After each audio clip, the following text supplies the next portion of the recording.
views and opinions expressed do not necessarily reflect those of Access Fort Wayne, the Allen County Public Library, or any other supporting groups. If you'd like to produce a show, call us at 260-421-1250.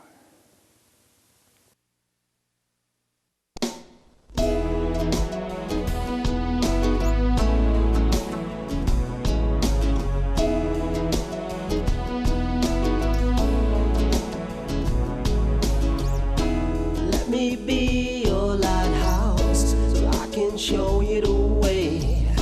Let me be your shining light, I'll keep you from drifting away. I'm the one that makes you try when... Hello, this is Patty Hunter of Patty's Page. Welcome. This is now summertime 2019, and today's guest in our home studio is Jim Pickett. Hello, Jim. Hello, Patty. Nice to see you again. He's an author, no less. He has written 2 books, and the first one was called The Bones of Kekionga. Now, let's rehash that. Tell me more about that. Well, that came out 2 years ago. It's been 2 years since we talked about that book, and it covers our Fort Wayne history. Before the fort was built, it goes back to the 1790 time period, 7 years after the American Revolution, and the Native Americans are around here in an Indian village where the 3 rivers come together, or the merging of the St. Mary's and the St. Joseph that form the Maumee River. And that area is called Kiki Unga, and that means the meeting point, or a place to meet that the Native Americans would show up. But there was an Indian village there, probably between 1,000 and 2,000 in the 1790 period. And it's kind of the center of the Miami Indian, capital of the Miami Indian tribe here in the Northwest Territory at that time. This is 5 years before Fort Wayne is dedicated by Anthony Wayne. So the Shawnee are also here, and the Delaware are here in Kekionga. So I take both sides of the story. If you remember, we're taking the Native American side, and then we're taking the New Americans, or the American side of the story that is going on. The settlers. Yeah, the settlers that were coming down the river in the Ohio River and settling the Northwest Territory. But the Native Americans had a different viewpoint on that, and were a little bit disappointed, obviously, that settlers were coming into the Northwest Territory, Ohio, Indiana, Michigan, Illinois, and Minnesota. And so some issues happened on the river, and between 1783 and 1790 we have about 1,500 American settlers that are either killed along the river or brought as captives to Kekionga and other villages in the Northwest Territory and Northwest Ohio. Some are adopted, some were burned at the stake. If we want to be realistic about this whole issue, it was a pretty rough period of time here in the Kekionga and Northwest Territory. So George Washington's our president. At the time, he had just been inaugurated, 1789, and he's invested, as well as other Easterners, in this land that we feel we had conquered and obtained after the Revolutionary War from the British. So Josiah Harmer is the general that he assigns, and Harmer is patrolling the Ohio River. He builds Fort Harmer, names it after him, over there in Marietta, Ohio. He builds Fort Washington, which is nowadays Cincinnati, Ohio. And so from there, they try to patrol the Ohio River with rangers, American rangers, and protecting the settlers coming down the river. And that wasn't good enough. He says, you're going to have to send an army up there under the direction of Harmer. And he's got about 300 federal troops trained up by him. And he's got some militia coming down the river from western Pennsylvania to join him, and also the Kentucky militia. So I added some historical, it's a historical fiction, so I added some fictional characters to kind of bring in the common militia individual. I added some young kids. Those who have read it, you know about EJ and Bobby and Ben and Uncle Isaac and Charlotte And then on the other side, I added a couple fictional characters in Running Deer and Morning Bird, and some others as well. But most of the characters in the story are real people, and the actions that took place, I'd say 90% of the time, are true. I had to add a few stories and to kind of entice the readers, and it's geared toward younger but on up. And I felt a need for kids in our territory here, our community, to read about our history in a way that is exciting. You're going to, as you read this story, and both stories in fact, you're going to learn about history without even realizing it. And so it's an adventure story based on a lot of fact. How did you research to get all this information? Wow, that's a good question, and a lot of times it was spent at our library in downtown Fort Wayne and the genealogy area, and just reading things there. And with the smartphone, you could lay on the couch, and if you wanted to know a little bit more, you just pop that in there, and more information would pop up. Anytime there was more than an issue that came up, I tried to have at least two sources for it. And then if I couldn't, I just used my judgment on what probably happened. Because no one is alive, obviously, that was there back then. But we have journals and you have diaries of people who lived back then. And so you kind of go by that and what other people have studied about it, because they've done a lot of serious research on this. And there's lots of books out there. In fact, in the back, I listed several that you can look up on your own. In fact, both books will have a lot of sources that you can look up. I had over 50 in each of them to try to come up with an accurate story. But again, it's in a conversational way, and I wanted the people to read the book, feel like they're experiencing the action that's going on and what's being talked about. And it also not just covers warfare, but it covers the way of life back then, their spiritual beliefs, as well as how they got along, how they lived, how they survived living back in this area. So, what prompted you to write? Well, I'd never written a book. I was a teacher for many years. Oh, a teacher, what? Yeah, so when I retired, I kind of remember growing up in New Haven about this Harmer's Defeat, which is the Bones of Kekionga's kind of featured battle. So after I retired, I did some, a little more research on it. But I still teach little driver education in Fort Wayne. And as I take a pretty good student, if they're a good driver, I can talk about a lot of different things because they've already pretty much got the fundamentals down in driving. I can help them and still talk a little bit. But as we drove through the Lakeside neighborhood, which is old Kiki Unga, on Lake Avenue and St. Joe Boulevard, I would ask them, what this area is here? Or have you ever heard of Kiki Unga? And a lot of times they didn't know. Or they had forgotten. That's probably covered in the 4th grade, if I remember right. And, a lot of our history is talking more about the United States or world history rather than our own community history. So I just thought, well, this might make a good story. And so, yeah, I try to cover both sides of the Native Americans, what they're thinking about, and what the new Americans here that were coming in, settling this area, what they were thinking about, and just picking out the things that were true and try to put the story where people would learn a little bit about our history. And if they want to know more, go after it. There's lots of sources out there that if you want to know a little more about old Josiah Harmer, the general, there's lots of information. What I'd like to know, you said a while back about conquering the Americas.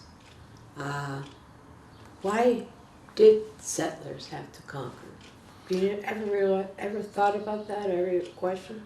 Yeah, I think the Americans had that initiative to move to the west. Everything was on the East Coast, on the east side of the Allegheny Mountains. And I think there's, the people that are on the other side are adventurous at that time, still are.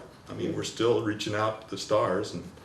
And so moving to the west, especially after the Revolutionary War, was kind of a natural thing for people to set off set up their own farm, set up their own life But here to in the push all Western. the people who have lived there in the first place, Yes. I don't understand their reasoning.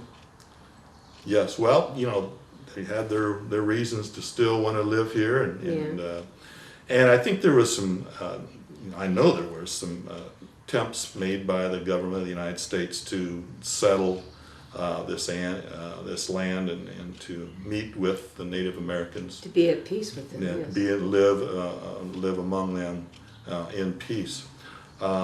And it just depended on what tribe they walked into, and some, were met, graciously, and the Native Americans, there were some treaties, the Treaty of Fort Harmar, and some others that allowed the settlers, yeah, that's fine, we can live among you. And then there was others that they walked into, another village or tribe, and then they were, some of them were executed right there. So you also had, on the other hand, the British. And the British and the French were around. You had the French traders, and they got along pretty well with the Native Americans, no matter what tribe they were from. Yeah. The British were not giving up, even after the Revolutionary War. They were trying to perhaps still maintain this Northwest Territory as their own.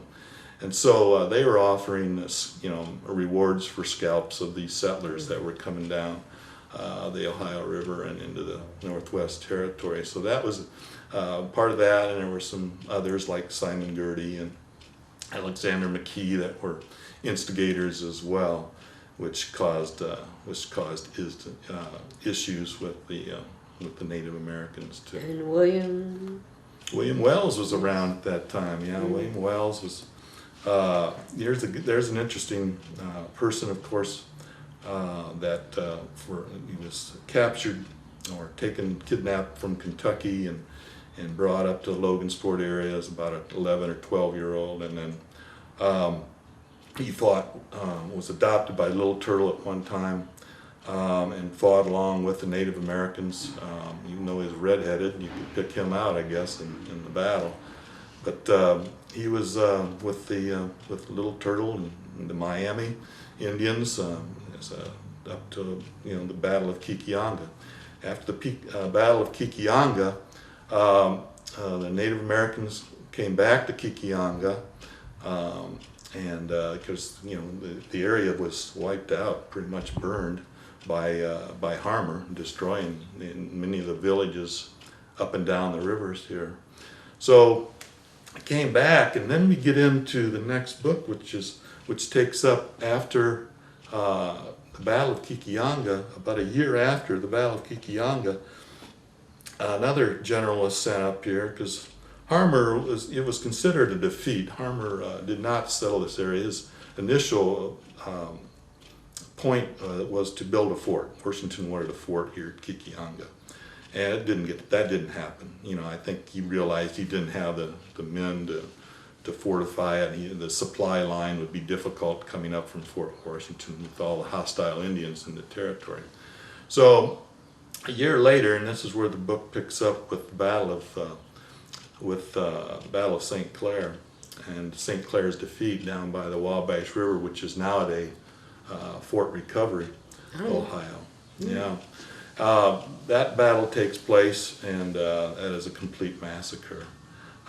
St. Clair's army had some issues with some scouts. There was some dissension, from what I understand, and there just wasn't enough scouts out in the area to warn Harmar. He got 1,000 Native Americans led by Little Turtle and Blue Jackets surrounding you. Oh, yes. And so in the morning of November 4th, 1791, there was a battle that took place, and I think over 800 soldiers, and then you add on women and children that were following that army.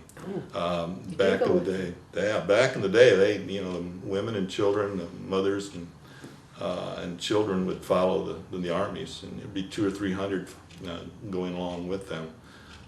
So they were venturing up. St. Clair had built Fort Hamilton, and then he built Fort Jefferson on the way up toward this battle that took place in nowadays Fort Recovery, Ohio. And so they retreated back, those who survived that particular battle, and that's when some of my fictional characters get caught up in the action, although they're surrounded. And I just want to throw in, there's a Robert McClellan in there. He's quite an athlete.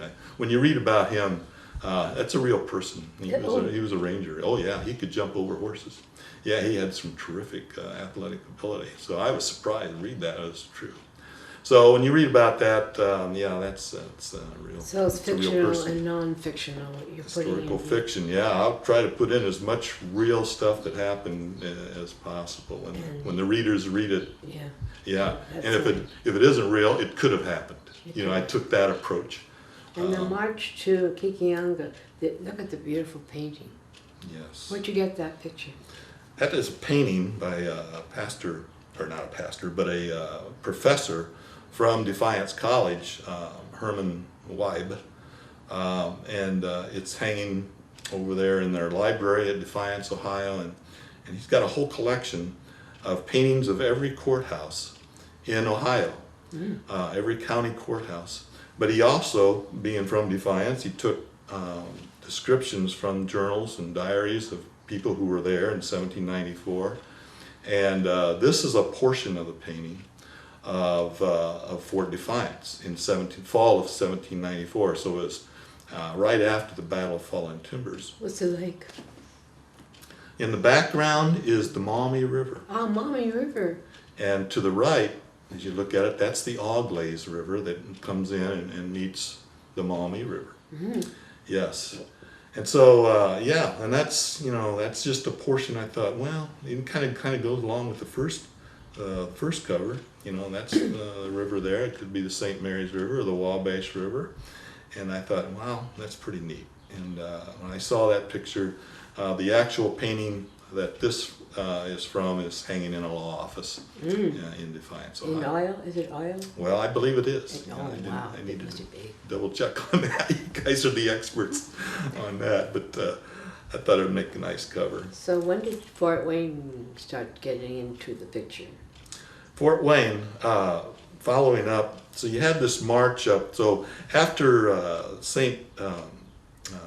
Clair's defeat, we have George Washington realizes, you know, we've got to settle this land. They've suffered two serious defeats. Harmer's defeat is, although I feel it was a draw, but that was considered a defeat because he didn't really settle the area. And then St. Clair obviously was devastating. He lost, you know, a lot of officers there. And so now Washington is searching for a new man to lead an army, which is going to be a very unpopular venture because people on the East Coast have heard of two serious defeats on the west side of the Allegheny Mountains. And Washington says, we're going to have to, we got to get the right man. And so Anthony Wayne is chosen. He was a war hero. He did a nice job in the Revolutionary War, serving under George Washington, and Washington knew of him pretty well, and he knew he could get the job done. And he was a strict disciplinarian, and very he could strategize on the spur of the moment, you know, in battle, and he proved that in Revolutionary War. So he's sent to the Pittsburgh area in 1792, and they start recruiting as much as they can from the East Coast. A lot of them come from New Jersey and New York and some of the other states on the East Coast and the western Pennsylvanians. And he forms up there at Fort Pitt, and Fort Fayette is a new fort that's built there. And so he's got new recruits coming in there, and he wants to train this group up. He likes his history. Anthony Wayne likes history, and he reads about the Roman Caesar and the Roman legion, and he kind of bases it after it. He has 4 sub-legions, he calls them. They each have their own colors, red, yellow, green, and red, let's see, how is it? It's white, red, yellow, and green. And so they all have their flags, they all have the decor, they all have their uniforms. He's a stickler for uniforms and dressing properly and looking proper. He adjusts some of the weapons that they were using. Some of their muskets are adjusted so they can fire them off a little more rapidly. and he drills them in marching and warfare and bayonet warfare. And each sub-legion is self-supporting, and you got 4 of them.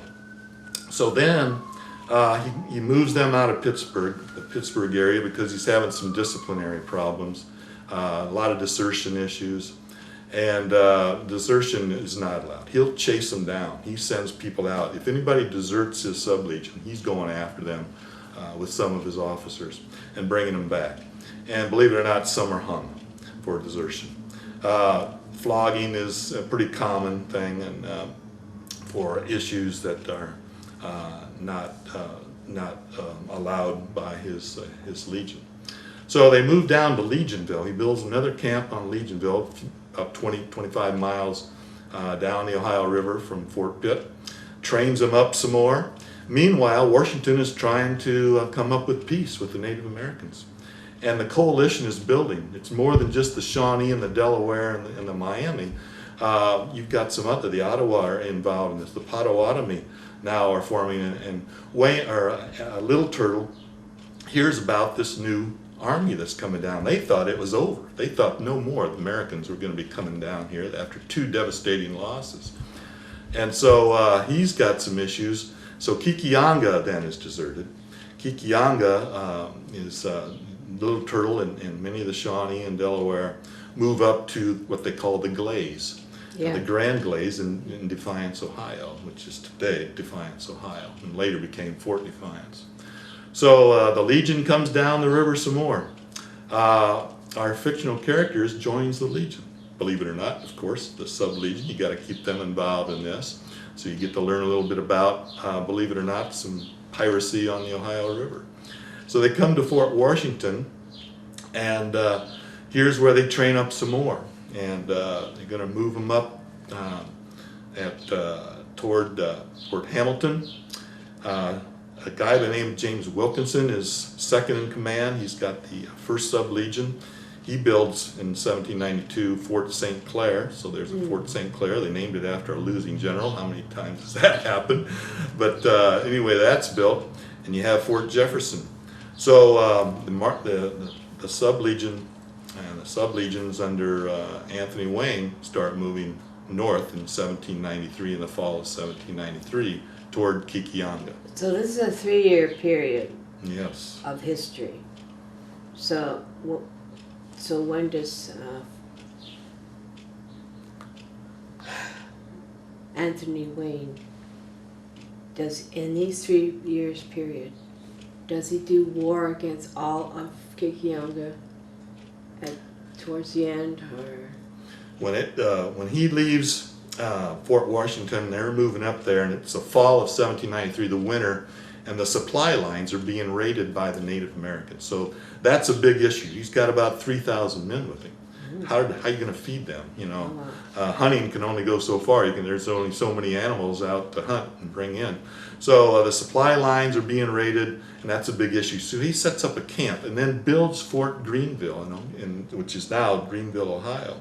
And from there, he spends the winter. He builds Fort Recovery on top of where the St. Clair's defeat took place. He actually builds the fort on top of the bones. The bones are finally removed and buried. They had over 500 bones and carcasses around there, which is kind of gruesome. Wow. Yeah. And so he builds a Fort Recovery there, and then there's a battle that takes place in the following spring and summer at Fort Recovery. So he moves up, and he's still continuing to train up his military, and then he moves across the Black Swamp from Fort Recovery. He builds Fort Adams on the St. Mary's River, and then crosses the Black Swamp, which is in western Ohio, northeastern Indiana. And they built in the Glaze. The Native Americans leave again, and so you've got the Legion building Fort Defiance, where the Glaze was. And from there, they move up the Maumee River to the Rochetaboot. And that's an area up by Waterville, Ohio, if people can get their maps out and follow along with me. And we've got some maps, hopefully we'll be showing you. So the Rochtabout is a place where the Native Americans would meet and discuss their strategy. So from there, Anthony Wayne says, they got to be up here. You know, the Native Americans he's referring to, and there could be 1,500 to 2,000 Native Americans waiting for his legion. And so that leads to the Battle of Fallen Timbers in August 20th of 1794. What years does this cover? This is going to end, this book will end with the dedication of Fort Wayne on October 22nd, which is exactly 5 years after Harmer's defeat. October 22nd, 1794. So, yeah, there's some twists and turns. You got William Wells. You can't give away the whole book, you know. Read it, it's good.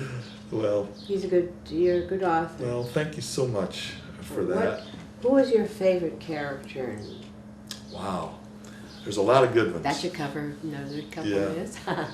Real or not real, you know, there's a lot of... Anthony Wayne, I tried to bring out, you know, his personality. But he was mad. Why do they call him mad? Well, at Stony Point, from what I understand, there was a raid he made there at Stony Point without firing a gunshot. He raided a British stronghold on the Hudson River during the Revolutionary War. Mm-hmm. He went in with bayonets only and killed about 300 or 400 British bayonets only. Didn't fire a shot. He didn't want to give away the attack. It was the middle of the night.